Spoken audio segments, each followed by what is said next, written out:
আসসালামু আলাইকুম। আশা করি সবাই ভালো আছেন। আজকের নতুন ভিডিওতে সবাইকে স্বাগত জানাচ্ছি। আজকের বিষয় হলো আন্তর্জাতিক বিষয়গুলি। রিটেনের জন্য অত্যন্ত গুরুত্বপূর্ণ একটি বিষয় এবং জেনারেল ক্যাডার, টেকনিক্যাল ক্যাডার সবারই পরীক্ষাটি অংশগ্রহণ করতে হয়। তো এখানে 100 নম্বরের পরীক্ষা অংশগ্রহণ করতে হয়। 100 নম্বরের মধ্যে অনেকেই ভালো নম্বর উঠান এবং ক্যাডার প্রাপ্তিতে যা অত্যন্ত ভালো ভূমিকা রাখে। আমি পার্সোনালি বিলিভ করি যে রিটেনে যারা ভালো নম্বর পায় তারাই ক্যাডার প্রাপ্তিতে এগিয়ে থাকে। ভাই আসলে খুব বেশি পার্থক্য হয় না, 2-4-10 জন হয়তো অথবা 50 জন ভালো মার্ক পায়, অত্যধিক ভালো, বাকিরা অ্যাভারেজেই নাম্বার পেয়ে থাকে। তো যদি সাবজেক্টটিতে চলে যাই, আন্তর্জাতিক বিষয়গুলি, আমার একটা ভালো অভিজ্ঞতা শেয়ার করি। আমার অভ্যাস হলো আমি যে কোনো পরীক্ষা অ্যাটেন্ড করলে পরীক্ষা দিয়ে এসে পরীক্ষা মার্কিং করি, কত পেতে পারি এবং কি কি ভুল হয়েছে, কি কি সঠিক হয়েছে এটা আমি দেখি। আমার এটা প্রিলির ক্ষেত্রে হয়, রিটেনের ক্ষেত্রে, সব ক্ষেত্রেই হয়। আমার রিটেনের এক্সপিরিয়েন্স হলো আমি সব কিছু এরকম পরীক্ষা দিয়ে এসে রিটেনের প্রশ্নের পাশে মার্কিং করে রেখে দিই বা দেখি কি ছিল অথবা কোনো কিছু ভুল করেছে কিনা। কারণ ধারাবাহিকভাবে তো অনেকগুলো পরীক্ষা দিয়েছি, এক পরীক্ষার ভুলগুলো অন্য পরীক্ষায় আর করি নেই, এবং এক পরীক্ষার থেকে না জানা প্রশ্নগুলো অন্য পরীক্ষা জেনে নিয়েছি বলে অন্য পরীক্ষায় এটা কাজে লেগেছে। তো 36তম বিসিএস এর প্রশ্ন একইভাবে আমি মার্কিং করেছি, করে রেখে দিয়েছি এক জায়গায়। এরপরে অনেকদিন পরে রেজাল্ট হলো, নিয়োগ হলো, এরপরে তো মার্কশিট তোলা যায় পিএসসি থেকে আবেদন করে। 1000 টাকার একটা আবেদন করে 1000 টাকা ফি দিলে পিএসসি এরপরে কিছুদিন পরে মার্কশিট এখন নিজের ঠিকানায় পাঠিয়ে দেয়, এক সময় পিএসসি থেকে নিয়ে আসতে হতো। তো আমার মার্কশিট আসার পরে একদিন ওই যে প্রশ্নগুলা, যখন আমি পুরাতন র্যাক ঘাটতেছি, প্রশ্নগুলো আমার সামনে আসলো। তো দেখে আমি আমি মিলালাম যে আসলে কেমন মার্ক পেয়েছি। তো মজার একটা বিষয় হলো আমি যেরকম ধারণা করেছি সেই রকম নাম্বারই আমি রিটেনে পেয়েছি। এবং আমি 36তম বিসিএস এর ওই মার্কসটা যখন মিলালাম, দেখলাম যে আমি বাংলা ছাড়া অন্যান্য যে সাবজেক্টগুলো আছে, আমি জেনারেল ক্যাডার পরীক্ষা দিয়েছি 900 নম্বরের পরীক্ষা। 900 নম্বরের পরীক্ষায় বাংলায় 200 বাদ দিলে 700 নম্বরের পরীক্ষা যদি আমি ধরি, বাংলা ছাড়া বাকি সাবজেক্টগুলোতে আমি 472, আমি হিসেব করে দেখেছি যে যোগ করলে 472 এক্সপেক্ট করেছিলাম প্রশ্নের পাশে মার্কিং করে, আমি পেয়েছি 471। এবং বাংলাতে আমি 102 পেয়েছি, যেটাতে আমি এক্সপেক্ট করেছিলাম 120+ এরকম কিছু। তো আনফর্চুনেটলি বাংলায় নাম্বার খুব কম আসছে। আমার যদি করার সিস্টেম থাকতো আমি হয়তো দেখতাম যে কেন কম আসলো। তো বাকি নাম্বারগুলোতে আমি টোটাল পেয়েছি 573। তো এই 471 মানে একেবারেই মিলে যায়। আমার এর কারণ হলো যে আমি আসলে সবসময় টু দ্য পয়েন্ট লেখার চেষ্টা করি। আমি খুব বেশি মানে অগোছালো লেখা লিখি না এবং খুব বেশি লেখাও লিখি না। আমি 5 মার্কসের জন্য 1 পৃষ্ঠাই লিখি নর্মালি। খুব বেশি যদি ইলাবোরেট কোনো বিষয় থাকে 2 পৃষ্ঠা লিখতে পারি, তবে 2 পৃষ্ঠা না 1 পৃষ্ঠাই লিখি। 10 মার্কসের জন্য 2 পৃষ্ঠা, 15 মার্কসের জন্য 3 পৃষ্ঠা, সর্বোচ্চ 4 পৃষ্ঠা এরকম লিখতাম আর কি। তো এবং আমি আমার বানান ভুল কম হয়, আমার হাতের লেখা মোটামুটি ভালো, সেই জন্য আমি যেখানে যে ধরনের নাম্বার এক্সপেক্ট করতাম সেটাই পেতাম। তো এই প্রশ্ন মিলিয়ে আরেকটা মজার বিষয় হলো যে ইন্টারন্যাশনাল অ্যাফেয়ার্সের ক্ষেত্রে এখানে এত কথা বলার কারণ হলো ইন্টারন্যাশনাল অ্যাফেয়ার্সে আমি প্রশ্নের পাশে যে মার্কিং করেছিলাম সেখানে 75 লিখে রাখছিলাম, অর্থাৎ আমি দিয়ে গেছিলাম ওই যে পার্ট প্রত্যেকটা প্রশ্নের পাশে মার্কিং করি আর কি, যেটা যেমন লিখেছি আমি তো জানি কেমন লিখেছি। তো এটা লিখে আমি 75 লিখছিলাম এবং মার্কশিটে দেখে যে আমি 75ই পেয়েছি। তো এবং 100তে 75 পাওয়া রিটেন একটা ইয়াতে, এটা খুব, আমি মনে করি এটা ভালো নম্বর। আপনারা যারা পরীক্ষা দিয়েছেন তারা জানেন, অথবা যারা দিবেন তারাও বুঝবেন ভবিষ্যতে 75 একটা ভালো নম্বর। তো আমার যে অভিজ্ঞতা, আমি কিভাবে পড়াশোনা করেছি সেই বিষয়টা আমি আপনাদের সাথে শেয়ার করি, আশা করি আপনাদের কাজে লাগবে। যদি বাংলাদেশ আন্তর্জাতিক বিষয়গুলো বলে যদি আমরা সিলেবাসটা দেখি, সিলেবাসটাতে 3টা পার্ট থাকে। পার্ট এ হলো কনসেপচুয়াল ইস্যুস, সেখানে হচ্ছে 12টা প্রশ্ন আসে, 12টা প্রশ্ন থেকে আপনাদের 10টা প্রশ্ন উত্তর দিতে হবে, প্রতিটা 4 নম্বর করে 40 নম্বর। পার্ট বিতে হচ্ছে অ্যানালিটিক্যাল ইস্যুস, সেখানে হচ্ছে 4টা প্রশ্ন আসে, 4টা প্রশ্ন থেকে 3টা প্রশ্ন দিতে হবে, প্রতি প্রশ্নে 15 নম্বর করে 45 নম্বর। আর পার্ট সি বা সেকশন সিতে হচ্ছে প্রবলেম সলভিং, সেটা হচ্ছে 15 নম্বরে, ওই টোটাল হলো 100 নম্বরের পরীক্ষা। তো আমাদের যে এই 3টা পার্টের ক্ষেত্রে পার্ট ই যে কনসেপচুয়াল ইস্যুসগুলা, সেগুলা মূলত হচ্ছে ইন্টারন্যাশনাল আন্তর্জাতিক সম্পর্কের যে কনসেপ্ট, সেই কনসেপ্টগুলাই বেসিক্যালি। আমি যদি সিলেবাসটা একটু হেডলাইনগুলো পড়ি, introduction to international affairs, actors in the world, power and security, major ideas and ideologies, foreign policy and diplomacy, international economic relations, এরপর হচ্ছে গ্লোবাল এনভায়রনমেন্ট। এই টপিকগুলো, এগুলো হচ্ছে আন্তর্জাতিক সম্পর্কের খুবই নন টপিক। আন্তর্জাতিক সম্পর্কের ক্ষেত্রে এই টপিকগুলোর কনসেপ্টগুলা যে ধরনের ইয়া করে, যেমন আমি যদি 40তম রিটেনের কিছু প্রশ্ন আমি ইয়ে করছি, যেমন এসেছে জলবায়ু শরণার্থী সম্পর্কে প্রশ্ন এসেছে চতুর্থ শিল্প বিপ্লব কি, তারপরে হচ্ছে ব্লু ইকোনমি কি, আন্তর্জাতিক সন্ত্রাসবাদের গতি প্রকৃতি কি, road belt and road initiative সম্পর্কে প্রশ্ন এসেছে, পররাষ্ট্র নীতিতে জনকূটনীতির গুরুত্ব, ভঙ্গুর রাষ্ট্র ব্যর্থ রাষ্ট্রের পার্থক্য, দক্ষিণ চীন সাগরের বিরোধের কারণ, ডব্লিউটিও সংস্থা বিরোধ নিষ্পত্তির প্রক্রিয়া, এই টাইপের প্রশ্ন আসে। বা ব্যালেন্স অফ পাওয়ার কি, এরপরে বিভিন্ন রাষ্ট্রের সম্পর্ক সম্পর্কে, মানে অর্থাৎ ডেফিনিশন টাইপের, কনসেপ্ট টাইপের কি প্রশ্নগুলো আসে। ছোট্ট প্রশ্ন 4 নম্বরের জন্য লিখতে হয়, 10টা প্রশ্ন লিখতে হয় 40 নম্বরের এখানে। তো এই জায়গাটা, এরপরে হলো আমি এর আগে আমি বলিনি আপনারা কি বই পড়বেন, এই প্রশ্নটা একটু ইয়ে করি। আন্তর্জাতিক সম্পর্কের ক্ষেত্রে, আন্তর্জাতিক বিষয়গুলির ক্ষেত্রে বই আমি তো আসলে অনেক বই কিনেছি আমার সময়। আমি আসলে কোনো কোচিং করি নাই, আমি ওই কোচিংয়ে সব টাকা দিয়ে বই কিনতাম, এবং অনেক বই কিনতাম, বাজারে সব বই কিনতাম, কারণ কোন বইতে কোন টপিক ভালো আমি দেখে দেখে পড়তাম। আমি প্রচুর পড়াশোনা করেছি, সুতরাং আমার সব বই পড়া আছে। তো বিভিন্ন বইয়ের সেটও কিনেছি বিভিন্ন প্রকাশনের, সেই সেটগুলো তো ছিলই। আন্তর্জাতিক সম্পর্কের জন্য এই যে কনসেপচুয়াল পার্টের জন্য আমি আসলে ইন্টারন্যাশনাল রিলেশনে পড়ে যে ছোটো ভাইরা, বিভিন্ন ইউনিভার্সিটির ছোটো ভাইদেরকে জিজ্ঞেস করতাম ওদের ফার্স্ট ইয়ারে যে আন্তর্জাতিক সম্পর্কের ইন্ট্রোডাকশন টাইপের যে বইগুলো, এরকম ওরা আমাকে খুব ভালো একটা বই দিয়েছিল, আমি বইটা ভুলে গিয়েছি এখন, কেউ একজন নিয়ে গেছে আমার থেকে।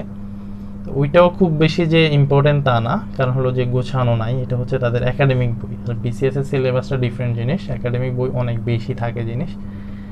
তো আন্তর্জাতিক সম্পর্কের জন্য এখন অনেকেই দেখলাম একটা বইকে লিখতেছে, বইকে প্রেফার করতেছে, আব্দুল হাইয়ের বইটা আপনারা পড়তে পারেন। যেহেতু আমি পড়ি নাই, আমার সময় ছিল না মনে হয় বইটা, এখন যেহেতু বইটা আছে আপনারা যারা বইটা পড়েন। এরপরে হচ্ছে অনেকে, আমি ডাইজেস্ট পড়েছি, আমি ডাইজেস্টের পড়া কম থাকে, ওই পড়াগুলো পড়েছি আন্তর্জাতিক বিষয়গুলির জন্য। এরপরে হচ্ছে আমি নিয়মিত পত্রিকা পড়তাম, আন্তর্জাতিক পেজটা আমি সবসময় পড়তাম, কলাম পড়তাম। এটা আমার আসলে ইউনিভার্সিটি লাইফ থেকে অভ্যাস। আপনাদের যাদের অভ্যাস আছে, অভ্যাসটা কন্টিনিউ করবেন, মানে অন্যান্য পড়ার সময় এখন হয়তো পত্রিকা সব কিছু পড়বেন না, আন্তর্জাতিক পেজটা এবং হচ্ছে যে কলাম 2-1টা পড়তে পারেন। এটা হলো দিনের যে কোনো একটা গ্যাপে পড়ে নেবেন। এরপরে হলো সম্পাদকীয় বা কলাম নিয়ে কিছু বই আছে, ওগুলো দেখতে পারেন। আর হলো যে শেষ সময় ডাইজেস্টটা পড়তে পারেন, অথবা আগের বছর ডাইজেস্ট যদি থাকে সেগুলো পড়তে পারেন, একটু পড়া কমানোর জন্য। আর একটা কাজ আমি করতাম, সেটা হলো যে আমার আসলে কোনো টপিক আমি চেষ্টা করতাম একটু ভালোভাবে বোঝার জন্য, যে কোনো টপিক হোক। তো সেক্ষেত্রে আমি করতাম কি, আমি এই যে কোনো টপিক, যেমন ব্যালেন্স অফ পাওয়ার, এই জিনিসটা আমি আসলে বুঝতেছিলাম না বই থেকে পড়ে, তখন আমি ইউটিউবে সার্চ দিলাম, সার্চ দিয়ে দেখলাম যে খুব চমৎকার টপিক আছে এটার উপরে, চমৎকার লেকচার আছে 10 মিনিট 15 মিনিটের। হার্ভার্ড, ক্যামব্রিজ, অক্সফোর্ড ইউনিভার্সিটির টিচারদের বিভিন্ন লেকচার আছে, ভালো ইয়ে আছে।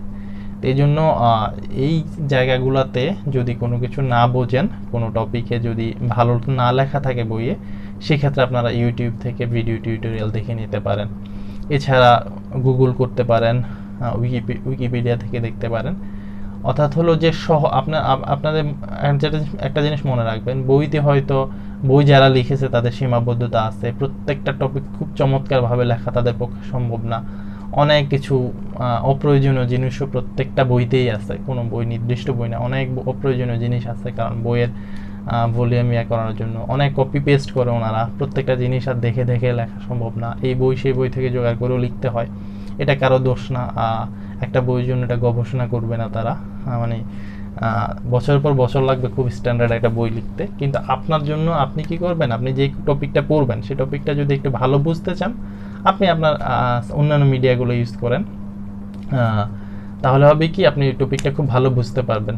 এবং খুব চমৎকার, আমি এই জায়গায় বেশ কিছু আমার তো নোট করতাম, আমি নোটে আমি বেশ কিছু এই টপিকগুলোর উপরে চমৎকার চমৎকার গ্রাফ দিয়ে ইন্টারন্যাশনালে বিভিন্ন রিলেশনের ওদের আসলে ওদের পড়ানোর স্টাইলটা অনেক ভালো, ওদের ক্লাসগুলা খুবই এনজয় করবেন, আপনারা দেখতে পারেন। এই তাহলে আমাদের এই যে সেকশন এই পার্টে, আমি যদি কনসেপচুয়াল পার্টে আর বেশি বলার কিছু নাই, এখানে আপনারা এই জায়গাগুলো পড়বেন। এরপরে হলো সেকেন্ড পার্টটা হচ্ছে অ্যানালিটিক ইস্যু, সেখানে হচ্ছে 4টা প্রশ্ন আসে, 15 মার্কস করে, 3টা প্রশ্ন অ্যান্সার করতে হয় 45 নম্বরের জন্য।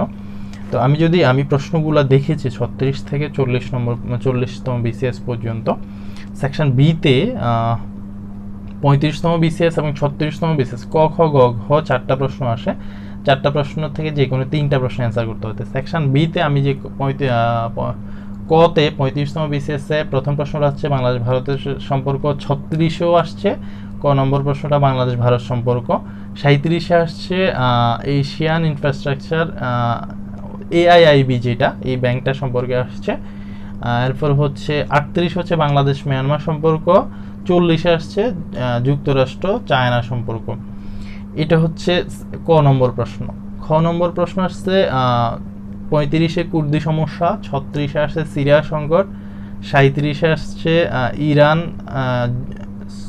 এরপরে হচ্ছে ইরান সংকট এবং ইরানের সাথে যুক্তরাষ্ট্রের যে সমস্যা হচ্ছিল তখনকার বিষয় আসছিল। 38 আসছে সিরিয়া সংকট বিষয়ে, 40 আসছে দক্ষিণ এশিয়া শান্তি ও নিরাপত্তা বিষয়ে এবং এটার থেকে উত্তরণের উপায়। এরপরে গ নম্বর প্রশ্নটাতে 35 আসছে জাতিসংঘ সম্পর্কে আসছে, জাতিসংঘের নিরাপত্তা পরিষদ সম্পর্কে আসছে। এরপরে 36 আসছে চায়না এবং ইউএসএ সম্পর্ক, 37 আসছে চায়না ইন্ডিয়া সম্পর্ক, 38 আসছে অভিবাসনের সাথে উন্নয়নের সম্পর্ক, 40 আসছে ইরানের সাথে সৌদি আরবের সম্পর্ক। এবং ঘ নম্বর সম্পর্কে প্রশ্নটা আসছে রাজনৈতিক জাতি গঠনে মুক্তিযুদ্ধ বাংলাদেশের সাফল্য ব্যর্থতা, মুক্তিযুদ্ধের চেতনা কতটুকু কার্যকর হয়েছে। 36-এ আসছে জাতিসংঘ নিরাপত্তা পরিষদের সদস্য বৃদ্ধির বিষয়ে। এরপরে হচ্ছে জাতিসংঘ শান্তিরক্ষা মিশনে বাংলাদেশের অবস্থান বিষয়ে। 37-এ আসছে সার্কের সম্পর্কে, 38-এ বাংলাদেশের ভৌগোলিক ও দক্ষিণ এশিয়ার রাজনৈতিক বিষয়ে, 40 হচ্ছে অর্থনৈতিক কূটনীতিতে বাংলাদেশের পররাষ্ট্রনীতি। এই দেখেন আপনারা এই টপিকগুলোতে এই কয়েকটা বিসিএসে আমাদের কাছে যেহেতু 5টা বিসিএস এর প্রশ্ন আছে, এই টপিকগুলো এসেছে। খুবই লিমিটেড জায়গা থেকে প্রশ্নগুলো হয় এবং আপনারা খেয়াল করলে দেখবেন বাংলাদেশ ভারত সম্পর্ক, ইউএসএ চায়না সম্পর্ক, চায়না ইন্ডিয়া সম্পর্ক, এরপর ইরান সৌদি আরব সম্পর্ক, এরপরে হচ্ছে এই কয়টা সম্পর্কই কিন্তু খুব আসে। এর পাশাপাশি আপনারা পড়তে পারেন চায়না, এরপরে চায়নার সাথে বাংলাদেশের সম্পর্ক, রাশিয়ার সাথে যুক্তরাষ্ট্রের সম্পর্ক, এর বেশি কিছু না কিন্তু। এরপরে হলো বাকি টপিকগুলো কিন্তু খুবই নোন, মানে সমসাময়িক বিষয়গুলা।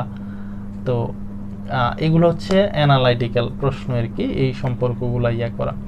এগুলোর জন্য আপনারা মানে যে ডাইজেস্ট থেকে পড়লেও পারেন অথবা যেই কোনো প্রকাশনী যে কোনো বই থেকে জাস্ট করে পড়লেই পারেন। আর থার্ড পার্টটাতে আপনারা যদি দেখেন সেটাতে হবে যে থার্ড পার্ট সেকশন সিতে একটা প্রশ্ন আসে 15 নম্বরের এবং খুবই মজার বিষয় থার্ড পার্টটাতে আপনি দেখবেন 35 আসছে জিএসপি ইস্যুতে, 36-এ রিজার্ভ চুরি এবং এর সমাধান এবং রোধে করণীয়, 37 আসছে পাকিস্তান বাংলাদেশ অমীমাংসিত ইস্যু ক্ষতিপূরণ দাবি করার জন্য করণীয় কি। 38 হচ্ছে বঙ্গোপসাগরের শান্তি ও নিরাপত্তার জন্য একটা নীতিপত্র তৈরি করা। এরপরে হচ্ছে ওই যে ভারত এবং মিয়ানমারের সাথে সমুদ্র সীমা বিজয়ের পরে ওই দুই দেশের সাথে সমুদ্র সম্পদের রক্ষায় যে বাংলাদেশের নীতিপত্র কি হইতে পারে এরকম একটা। আর 48 আসছে জাতিসংঘ আলোচনায় রোহিঙ্গা সমস্যার সমাধানে বাংলাদেশ সরকারের অবস্থান সম্পর্কে বাংলাদেশের পররাষ্ট্রমন্ত্রী জাতিসংঘে যে একটা বৈঠকে যোগদান করবেন সেখানে বাংলাদেশের অবস্থান বিষয়ে একটা নীতিপত্র। এখানে মজার যে জিনিসটা আমি বলতে চাচ্ছি সেটা হলো যে দেখেন 35-এর সময় জিএসপি খুব আলোচিত একটা ইস্যু ছিল, এবং তখন জিএসপিটা বাতিল করছিল, জিএসপি পাওয়ার জন্য বাংলাদেশ চেষ্টা করতেছিল, এরকম একটা ইস্যু ছিল, খুব রাজনৈতিক হট একটা টপিক ছিল। এইটা কিন্তু তখন এসেছিল। 36-এর সময় রিজার্ভ ছুরি খুব আলোচিত একটা ঘটনা ছিল, এবং এটা রোধে করণীয় কী ছিল খুব কমন একটা টপিক ছিল। 37-এর সময় পাকিস্তান হুট করে বাংলাদেশের কাছে 700 কোটি টাকা ক্ষতিপূরণ দাবি করছে, যে সম্পদ ফেলে রেখে গিয়েছিল বাংলাদেশ স্বাধীনতার সময়, তারা এটা দাবি করছিল 700 কোটি বা 921 কোটি রুপির একটা ক্ষতিপূরণ দাবি করছিল, পাকিস্তান থেকে উদ্ভট দাবি করছিল। এবং পরীক্ষা এটা আসছিল যে ওদের এই দাবির কারণেই বাংলাদেশের দাবি, বাংলাদেশেরও তো তখন আসলে কমন রিজার্ভ ছিল, এরপর যে 70 যে ঘূর্ণিঝড় ছিল তখন যে ক্ষতিপূরণ বিদেশ থেকে যে সাহায্য সহযোগিতা এসেছিল সেটার হিস্সা কিন্তু আমাদেরকে দেয়নি পাকিস্তান। এরকম বাংলাদেশে অনেক দাবি দেওয়া আছে পাকিস্তানের কাছে। উল্টা পাকিস্তান আমাদের কাছে যেহেতু ক্ষতিপূরণ দাবি করছে, এটার এগেনস্টে কি করা যায়, এরকম একটা প্রশ্ন আসছে। এরপরে 38 যখন হচ্ছে তখন আসলে এই বঙ্গোপসাগরের ইস্যুগুলো, ব্লু ইকোনমি, অন্যান্য মিয়ানমারের সাথে ভারতের সাথে সমুদ্র বিজয় খুব কমন একটা ইস্যু। এখানে সমুদ্র সম্পদের নিরাপত্তা ও শান্তির জন্য কি ধরনের পদক্ষেপ নীতিপত্র। আর 40-এর সময় রোহিঙ্গা সংকট খুব কমন একটা বিষয়। বাংলাদেশের পররাষ্ট্রমন্ত্রীর পক্ষ থেকে কি ধরনের প্রপোজাল দেওয়া যায়। এখন এই যে সবসময় খেয়াল করবেন সমসাময়িক টপিকগুলো আসে, এখনকার যে সমসাময়িক টপিকগুলো আছে সেই টপিকগুলো আসলে খুব আলোচনা করে মানে চেষ্টা করবেন যে কভার করে যাওয়ার জন্য। এবং এই হলো বিষয়। আর এরপর হলো এখনকার কমন টপিক কি হইতে পারে। আর নর্মালি বাংলাদেশ ভারত সম্পর্ক, ইউএসএ চায়না সম্পর্ক, ইউএসএ রাশিয়া সম্পর্ক, চায়না ইন্ডিয়া সম্পর্ক, ইন্ডিয়া পাকিস্তান সম্পর্ক, বাংলাদেশ মায়ানমার সম্পর্ক, এই জিনিসগুলো জেনে যাবেন। মায়ানমার ক্রাইসিস সম্পর্কে খেয়াল রাখবেন। এখন তো সেনা শাসন আসছে, সুচিকে গ্রেপ্তার করা হয়েছে। মায়ানমারের সাথে যেহেতু আমার প্রতিবেশী এবং সেখানে রোহিঙ্গা ইস্যু নিয়ে আমাদের সাথে অনেক প্রবলেম আছে ওদের, এটা একটা common issue. USA election international একটা হট টপিক, এবং জো বাইডেন আসাতে কী ধরনের পররাষ্ট্রনীতিতে পরিবর্তন হতে পারে, ট্রাম্প চলে গেল, ইউএসএ ইলেকশনে অনেক গোলযোগ হয়েছে, সেই বিষয়টা আসতে পারে। এরপর হচ্ছে India China relation, India China যুদ্ধ অবস্থা হয়েছে বেশ কয়েকবার, ইন্ডিয়া চায়নার সাথে ট্রেড ওয়ার হচ্ছে, বিভিন্ন ধরনের হচ্ছে, সেটা হইতে পারে। এরপরে হচ্ছে করোনা ক্রাইসিসে ভ্যাকসিন ডিপ্লোমেসি খুব হট কোনো গুরুত্বপূর্ণ একটা টপিক। করোনা ক্রাইসিসে পররাষ্ট্রনীতির ক্ষেত্রে কী ধরনের প্রভাব বিস্তার করতে পারে।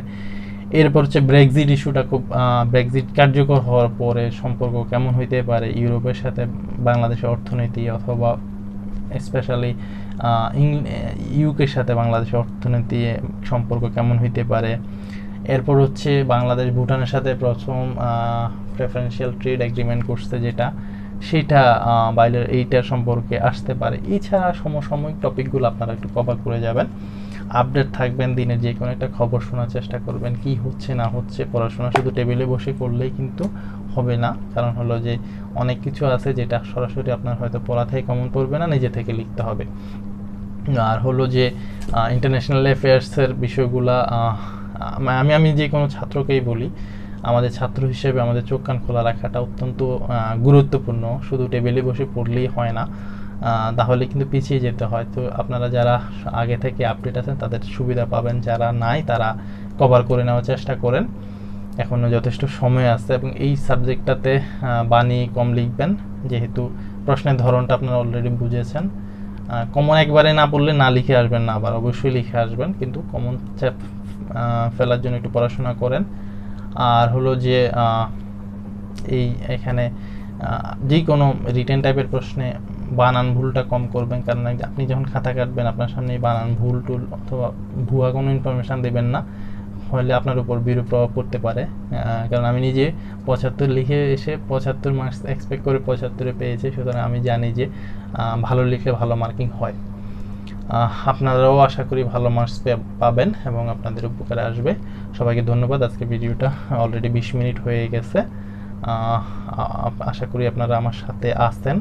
আপনারা আমার এই ভিডিওর বিষয়ে অন্যান্য বিষয়ে লাইক করে আমাকে সাপোর্ট করেন, আর কমেন্ট করে আমার সম্পর্কে কোনো পরামর্শ দিতে পারেন, নতুন কী ধরনের ভিডিও চান, অথবা কোনো ভুলভ্রান্তি বললে অবশ্যই শেয়ার করবেন, কোনো কিছু যদি আপনাদের ভিন্ন মত থাকে। আর হলো যে এই ভিডিওটা অবশ্যই এই চ্যানেলটা সাবস্ক্রাইব করবেন আপনারা যদি সাবস্ক্রাইব না করে থাকেন, আর যারা সাবস্ক্রাইব করছেন নোটিফিকেশন অন করে রাখবেন, নতুন ভিডিও হলে আপনারা দেখতে পাবেন। আপনাদের বন্ধুদেরকে বলবেন এই ভিডিওগুলো দেখার জন্য। এটা আসলে নলেজ শেয়ারিং একটা গুড প্ল্যাটফর্ম, আমরা শেয়ার করি আপনাদের থেকে, আমি জানি, আমার থেকে আপনারা জানেন। যত বেশি মানুষ দেখবে আমার জন্য এটা উৎসাহের কারণ হবে, আমি আরও নতুন নতুন ভিডিও বানাবো ব্যস্ততার ফাঁকেও। আর হলো যে আপনাদের সুস্বাস্থ্য দীর্ঘায়ু এবং কামনা করি। আর হলো কোভিডের ক্রাইসিসটা খুব বেশি এখন, সবাই একটু সাবধানে থাকবেন, নিজের এবং পরিবারের যত্ন নেবেন। সুস্থতার চেয়ে বড় কিছু নাই। ভালো থাকবেন। সবাইকে ধন্যবাদ। আসসালামু আলাইকুম।